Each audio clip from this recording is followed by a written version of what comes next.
Hello, I'm Beverley Campbell.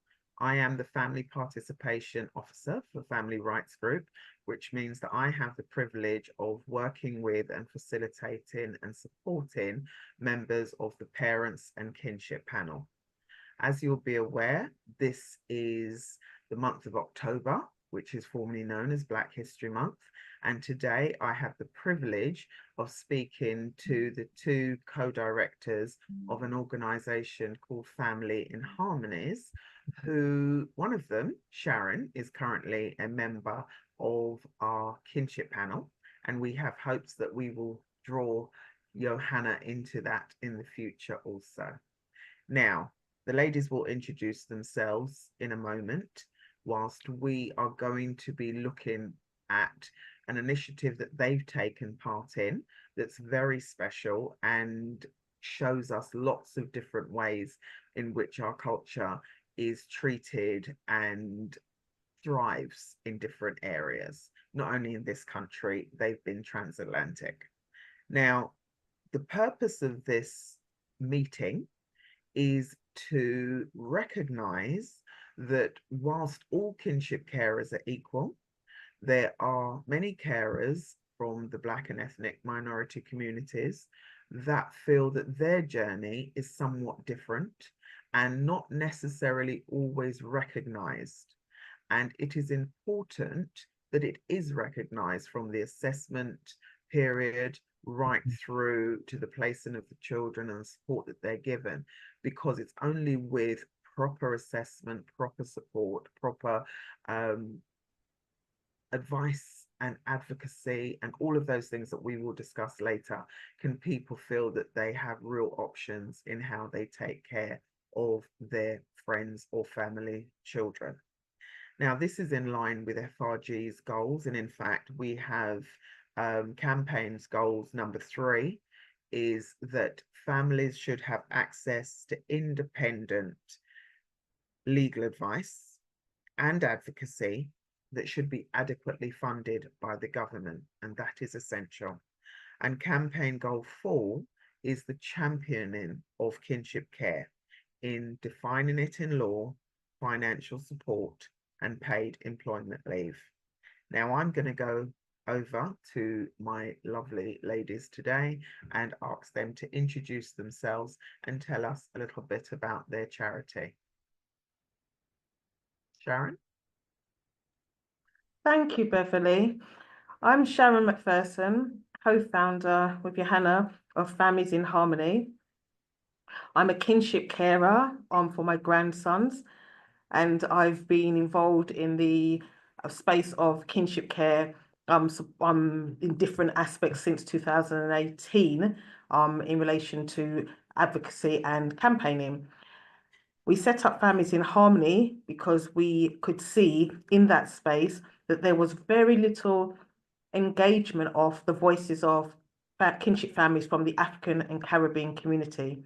And so we wanted to ensure that those voices, that lived experience, was amplified and was actually considered in policy and practice development. And Johanna? Thank you, Sharon. Hi, my name is Johanna Bernard. I too am a kinship carer for my grandson, have been for the past 14 years. I am also co-founder and co-director of Families in Harmony. The background of Families in Harmony, really, as Sharon has touched on, was really to amplify and highlight the voices of Caribbean and African carers. This really being a very interesting space, because prior to our involvement and amplification of the needs of Caribbean carers, we were absent. Our voices was actually absent from a lot of the discussions and missing from being around the table. So we're really delighted to have started to make change, and we are bringing unheard, seldom heard voices of Black carers to the tables of influence and power. So we're making tracks, we're moving on up. Thank you. Now, the initiative or the narrative for this year's Black History Month, it's about changing the narrative. What narrative do you want to change? And that's to either of you or both of you. I think for me, one of the narratives that I would like to change is the narrative around asking for help. Feeling free and able and entitled to be able to ask for help. Because I think, as you said in your introduction, Beverley, that, you know, all kinship carers are equal. However, our journey is more punctuated with challenges and obstacles, and none more so than when it comes to getting that support, that, you know, sort of specific targeted support that matches the needs of carers. And I think we really need to start recognizing that we have an issue of a mental health crisis within our young people. And I think this is very much being exacerbated by, you know, the education system. And we need to be able to stand up and speak about mental health within our community, because it's still a bit of a taboo. But more so, we also need to think about specialist targeted services that deliver for us, by us. I think that is definitely one of the obstacles for asking for help, is that there aren't enough services that are reflective of who we are as a culture and as a people. So yeah, so for me, asking for help, calling for help when it's needed. Sharon, what would you say? Thank you, Johanna. I would build upon what Johanna said, because I agree wholeheartedly that we have this throwaway phrase. It's become a throwaway phrase of it takes a village to raise a child. But the reality of the situation is that that village is made up of elders in the traditional sense, and those community members and families. It's also made up of people who bring different types of wisdom into it. And because of where we are in the space in the UK and England, we're not in that type of environment anymore. And so to access the elders' support, or to access support in its traditional sense, is not there anymore. And as Johanna said, mental health is increasing within the children, our children and young people, and the challenges that it faces because of the taboo aspect of it is creating a barrier to accessing support. But what's also creating that barrier is when people reach out for that support, the assessment processes, how people are, I call it processed. Many people have mentioned that they feel like they're being processed. And I think that narrative needs to change. How people view or come to the table when they're completing assessments, that narrative needs to change. We need people to come with informed, not assumed, kind of perspectives. And so for me, I would like to see the improvement of assessments and the improvement of how perceptions and what is being carried by professionals into that arena of assessment, and the impact it has on families actually receiving support or being denied support. I'd like to see that narrative changed. Thank you. That leads me on to your recent trip to the Caribbean to look into experiences by kinship carers elsewhere.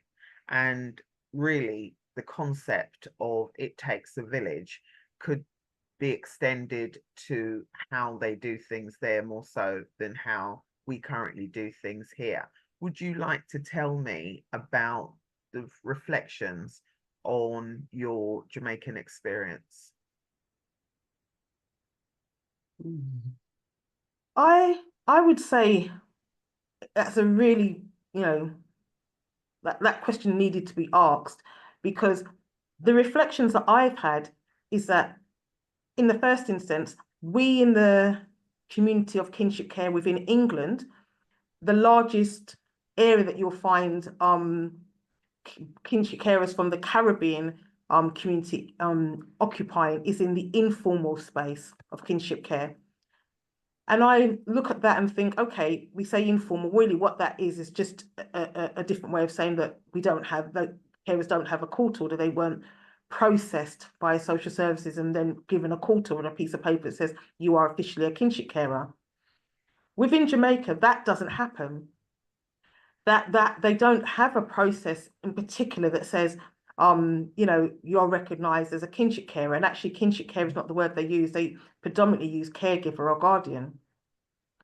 And so with that said, we have a large 14 parishes in Jamaica and a very large population of caregivers, kinship carers across those 14 parishes.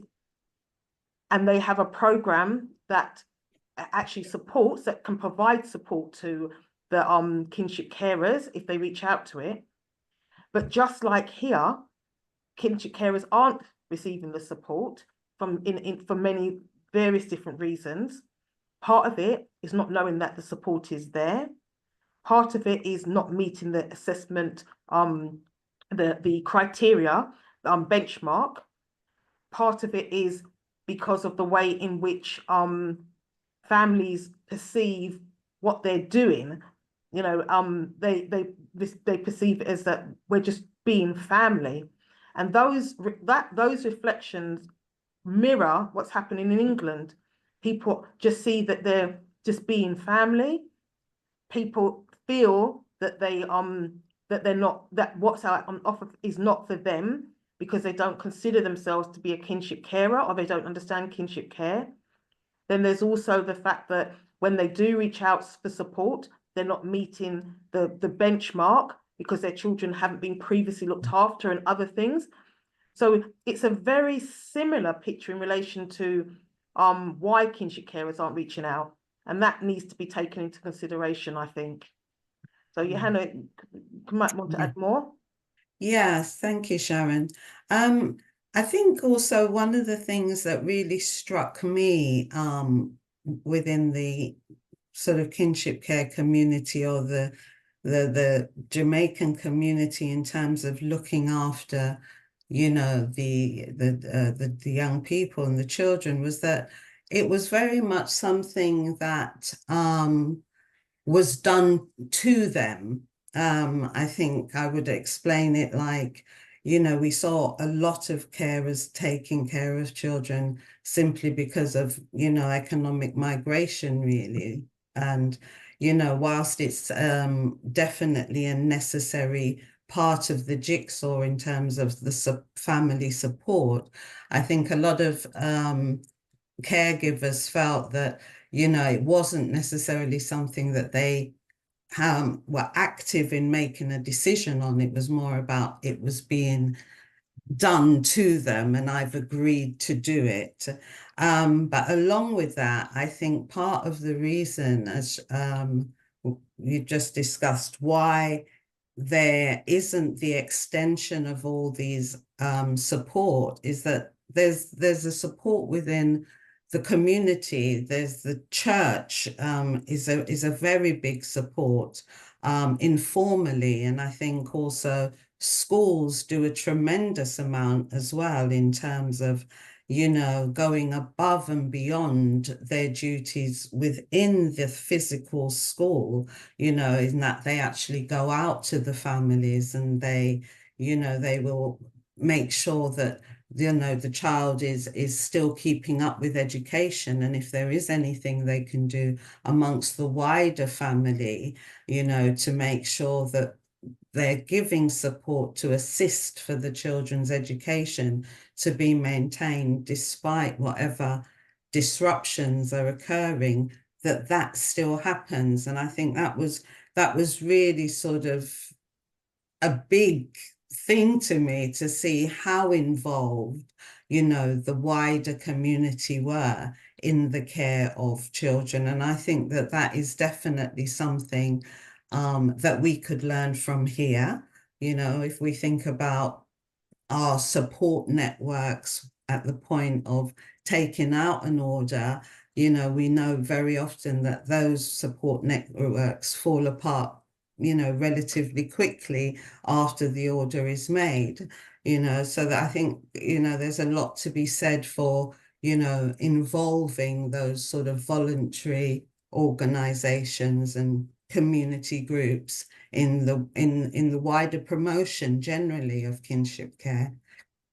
Sorry, within the UK, I think that would be very beneficial.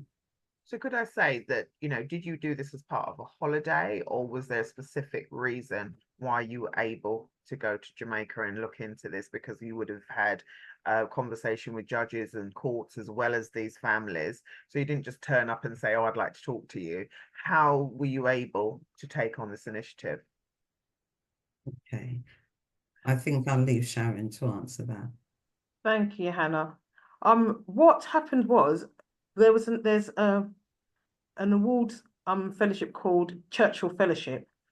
So I applied to the Churchill Fellowship, and Johanna was added to that application to actually look at the, what's the foundational root of Caribbean kinship carers?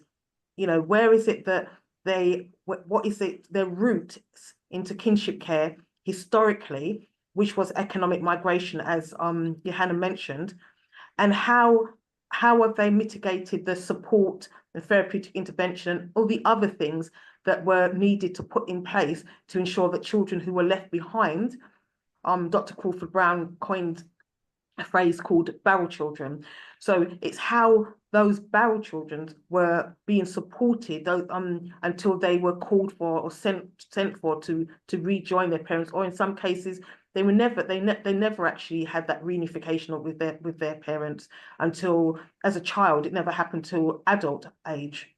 So it's looking at what can we learn from Jamaica, and what potentially is contributing to certain behavior patterns in England. And it goes back to that, what Johanna's just spoken about, that the education is a really high priority amongst the Jamaican community, and in fact the Caribbean community. So it's seen as an economic, it's seen as a way forward, a pathway for economic social mobility.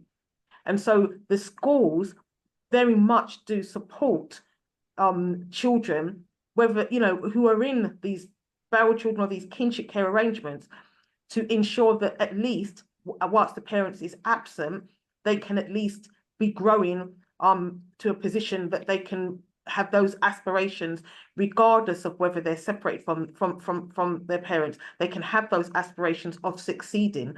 And that's succeeding in a choice of whether they then go on to do economic migration or whether they stay in Jamaica. So it's important. So it's also recognising, mirroring that to the England, the UK, recognising that with a lot of kinship families that are in the Caribbean and African community families in the kinship care space and communities, they actually have the same aspirations. And so sometimes those aspirations will prevent a family from reaching out for support because they don't want to be seen as failing. They don't want to be seen as of having left the Caribbean or left the African continent and come to England and actually not achieving what they came for, which is economic, social mobility and being able to support family back home. So that added pressure, it's something that creates a different dynamics within the kinship care space within England. So it's that's what we wanted to gather. We wanted to gather information that would help inform a better support package for kinship carers from the Caribbean here in England. Thank you very much. That was very helpful. When earlier on you'd mentioned about informal kinship arrangements in regards to Jamaica, for those that might not be aware, in this country, and I guess in Jamaica also, if the local authority ask a person to care for a child and accept that that's a placement, they have responsibilities for that child whilst they're living with their kinship carer, because they will be classified as looked after children. However, due to circumstances beyond a lot of people's control, it could be death of a parent, it could be imprisonment, it can be all sorts of things. They're not to blame for, neither are the children, but they do take on a child automatically because they feel it's the right thing to do. And then by the time they do reach out to the local authority to ask for help and guidance and assistance, they're told that that's a informal arrangement, that's a private arrangement, and therefore they're not entitled to anything. Now, working with your group, I imagine that you will have people that fall into that category who have done nothing wrong, really need the help, and they're not going to receive it as a result of being classified that they are not looked after children.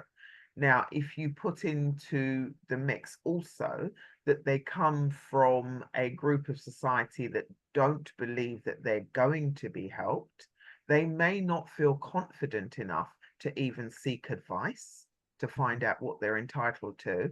And even if they know when they are advised that they need something, they might not feel able to challenge a local authority to get the help that they need.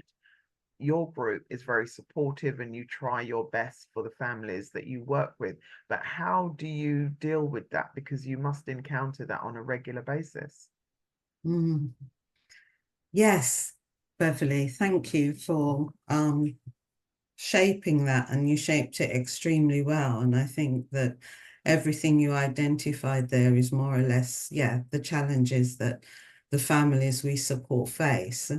And I think, as we've just said, you know, for various reasons, families will not reach out for fear of being, you know, deemed unable to cope or for being prejudged, etc. But I think one of the things that we do very well is being the conduit between families and local authorities, and being able to sit with a family and really break down some of the jargon, some of the legal aspects that, you know, many families will have no idea of, because they've never been in this situation before, so no reason why they should know, you know, a lot of what is being presented to them. But being able to create that very safe space for families where, you know, they are able to speak openly without fear of sort of being misjudged or misunderstood is very important, I think, in supporting families to take next steps and to understand what some of those next steps are. So, you know, we will very often write emails on behalf of families, or we will support in with advocacy in one-to-one meetings, you know, liaise with local authorities or, you know, health services on behalf of families also. And I think the other side of it is that we're able to give a presentation or an insight, I think, to a lot of the statutory organizations that perhaps have this preconceived view, an idea about the presentations of us as Black families, you know, and especially so in the kinship space, because I think there's definitely a sort of a labeling, if you like, of, you know, well, these dysfunctional kind of individuals that, you know, clearly their children are unable to do what they need to do, hence why we're doing it. So I think, you know, we've been able to break down a lot of barriers, a lot of stereotypes in the field, and help people. Sorry, my throat is really dry. And really start to help people, I think, to understand more about, you know, what Black culture is and what parenting styles are for us. And it doesn't mean because it doesn't comply or align with, you know, what the status quo has said is the norm for parenting, that ours is wrong. It's different. And you know, being able to have a conversation around that. Okay, thank you very much for that, Johanna. I think at this point, it is obviously important to say that Family Rights Group have a lot of information on our website, frg.org.uk, for kinship carers. We have a whole section for people considering being a kinship carer, and it also covers support that kinship carers will need when they are kinship carers. Furthermore, we have various methods in which people can contact us, but I do appreciate, as we've discussed previously, that some people from Black and African communities might not feel confident to contact our advice line.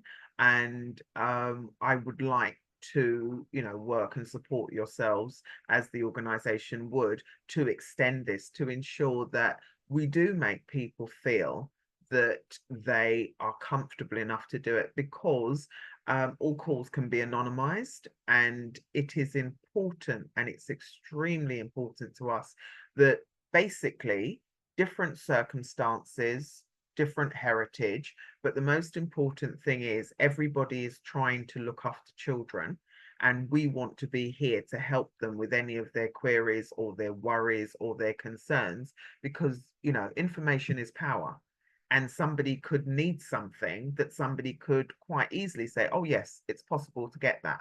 But until you discuss it, you would not know. And we want people to get the support that they need.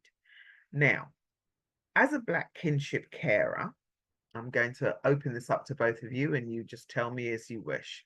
As a Black kinship carer, what resources and networks do you need in your village? Because as Sharon said earlier on, we're looking at the idea that children, you need a village to raise a child, which my family has always said as well. But if you think of yourself and some of the issues you've encountered, together with those that you've helped other families with, what networks, resources do you believe is necessary to help you raise your children? And this could also cover what you might need that somebody from another culture might not.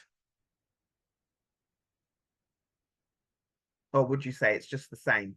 We need support, we need legislation, we need to be treated fairly.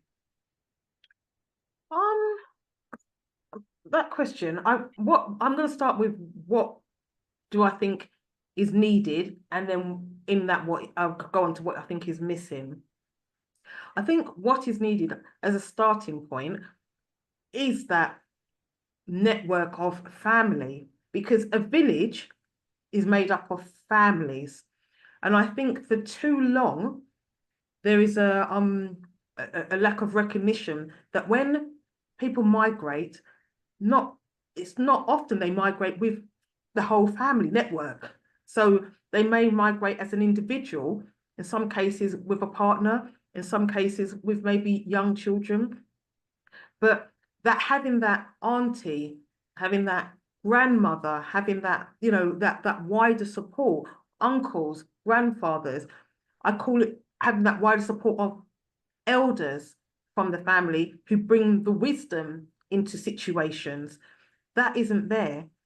And it's too often not there. And so therefore, for me, the support of a village, you know, raising a child in a village, requires those roles to be present. So it's how do we recreate those roles? You know, we can recreate it through peer support. We, thankfully, at Families in Harmony, our peer support group does have a cross mix of generations of kinship carers. So we've got friends carers, sibling carers, grandparent carers, aunt carers. So they bring the different perspectives in that way. And we always say, you know, it's one love, it's one, we are a village, we're reimagining the village at Families Harmony. So that's our role, is to reimagine that village and to bring those missing links into, you know, people's kinship care circumstances. So for me, that is the big one. It's actually recognizing that, you know, our village has been dismantled for different reasons. And we need to rebuild, we need to reimagine and fill in the gaps of that village. That's for me, that's the big thing, is to fill in the gaps. And how do we fill in those gaps? I'm going to hand over to Johanna.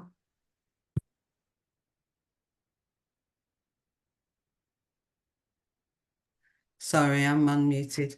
Yeah, thank you, Sharon. I think for me, one of the things that's missing from our village, I think, is the understanding and legacy of our histories, and how that history has shaped and molded, you know, a lot of what we see today in terms of, you know, our standing or our positioning in, you know, in society.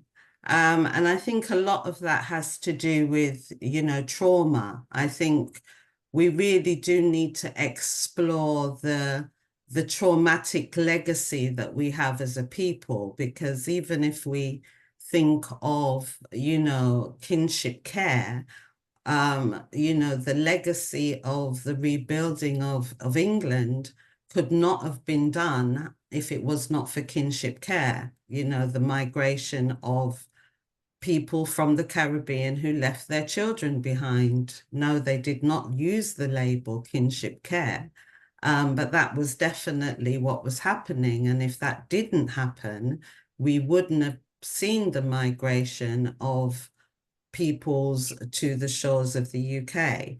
But I think in saying that also, there is this ongoing legacy of the fracture of families that came from the Windrush legacy. Because as we touched on earlier, you know, many of these children who were left were separated from their parents for, you know, in some instances 5+ years and more, when those children were then reunited with parents. You know, children were strangers to parents and parents were strangers to children. And the reunification of that family never ever, you know, materialized, you know, because of all the additional you know, things that had to be done by a migrant family who's in a country that is alien and didn't want you in the first place. So, you know, called you but didn't welcome you. So I think, you know, there is a lot of understanding, I think, that we can gain from looking at the legacies of Windrush and even beyond that, to understand, you know, for example, intergenerational trauma. You know, a lot of kinship care families that we are seeing now, you know, a lot of them have 3 legacies of, you know, generational trauma. You know, this is not by coincidence. These are historical, you know, trauma responses that we need to be looking at as a community, to really, you know, be able to also deal with the self-blame, you know, because a lot of what we see within kinship care is a lot of those very heavy negative emotions because of the duplicity, you know, of the issues that we face, which are so very sensitive and personal. So, you know, there is a lot of recrimination in terms of, you know, blame and regret and, you know, all of those things, which I think if we were able to openly have a conversation about, you know, in a tempered and structured way, I think that would go a long way to helping us to move forward, you know, both as personal families and as larger communities.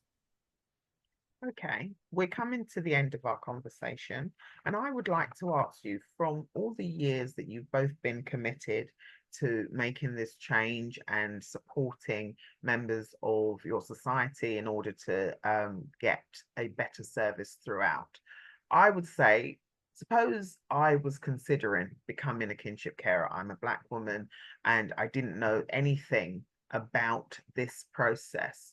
What would you advise me to be considering from the very beginning about my prospective journey? Mm.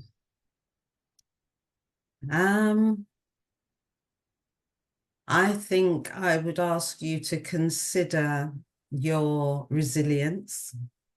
I think I would ask you to really look at, you know, who you have around you who's going to really be able to support you on this journey. I think, oh, it's so vast.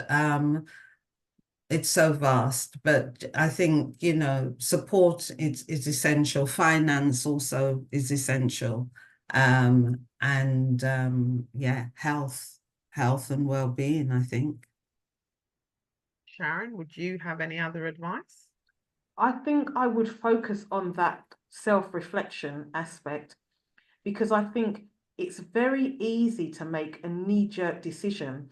Something needs to happen, I'm going to make it happen. And I think that without that self-reflective process happening,